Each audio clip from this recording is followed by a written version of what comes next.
June 1953, something rather special happened. Well, for this particular, brilliant actor, some people might say, of a generation. Normally, when you think of great actors, particularly over here in the United Kingdom, you instantly think of Sir Laurence Olivier, seemingly because, of course, he had so much clout, power, and made sure that he got his name to the forefront in most things, some people might suggest. But of course, there were other great actors of that generation too, and one that was truly beloved by our British monarchy. As ever, let me explain.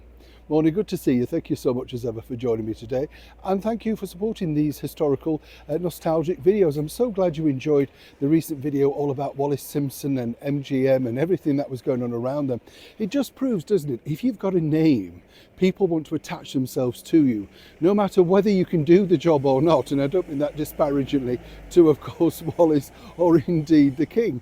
But you know, you look at it and think it's very similar, isn't it, to looking at Netflix today, and you see how they hired Harry and Meghan based on similarly just their names. Not really sure, alongside Spotify, whether they could actually deliver the job, but what they've delivered is acres of coverage of that brand name. Apparently that's outweighed any costs that they've given out to them.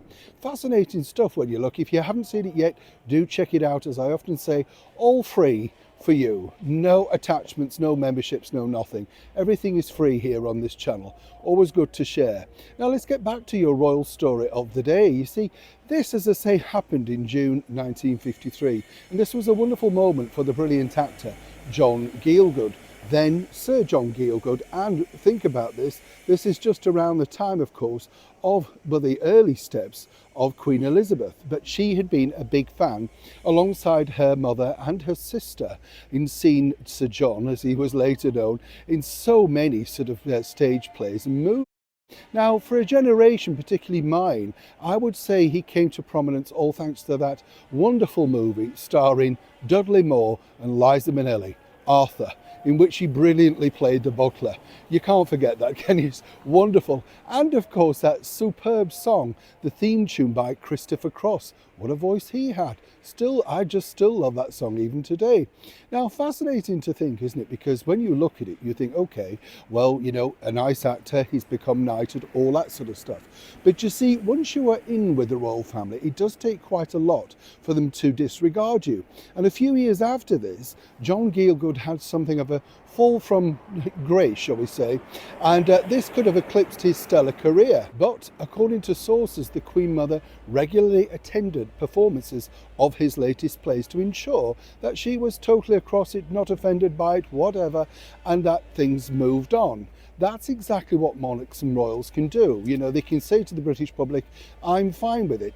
I've got to be honest, I'm not so sure if that would work in today's climate. It's a different time, isn't it? But now, as I told you recently, there was a wonderful TV series way back in the mid-70s, which, you know, when you watch it today, you just sort of staggering at the wonderful names that pop up there. You know, Geoffrey Palmer as a QC, and we all know him, of course, alongside Judi Dench in the brilliant comedy As Time Goes By. Just so many wonderful names. Edward VII, portrayed, of course, by the late Timothy West, alongside the superb Annette Crosbie as Queen Victoria. And this series won many accolades. But as I pointed out in a previous video, there were a few problems, because the Queen Mother was unsure about whether this was the right time. She was concerned that, say, 2 years away from the Silver Jubilee, should all of this sort of, you know, historical royal stuff be brought to the fore. However, there was one actor that she particularly wanted to see in the series. The problem was the actor wasn't keen on returning to television, particularly for ATV, which was a commercial channel. He still much preferred the BBC at this point. Actors, right? Now, here's where it gets really interesting, because not only was he, shall we say, not too keen, but also his fee was quite big as well.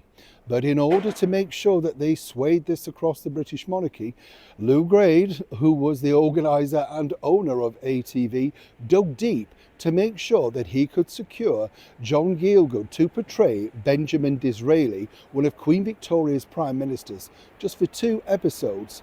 Actually 2 days filming, split over 2 episodes. And then he could go back to the royal family and say, yes, we've managed to secure Sir John, Your Majesty, and you'd be thrilled to know that he will be appearing. According to sources who worked on that show, who I've now interviewed, they said, well, once he was in the bag too, it was very difficult then for the monarchy to say, actually, we're not keen on this. Apparently the Queen Mother wrote to Sir John Gielgud and said, I know it will be a superb production now that you're at the helm. Little did she know he was on screen a matter of minutes, but of course he was never going to tell her that, was he? Of course, John Gielgud lived not too far away from central London and has a wonderful blue plaque which we've visited on a previous occasion. Always worth looking up exactly where the Knights of the Theatre lived. When you look at it, you think, yeah, he could have walked back from the theatre on a regular basis. As ever, I'm always thrilled to share these inside stories with you. Neil Sean in the very heart of London.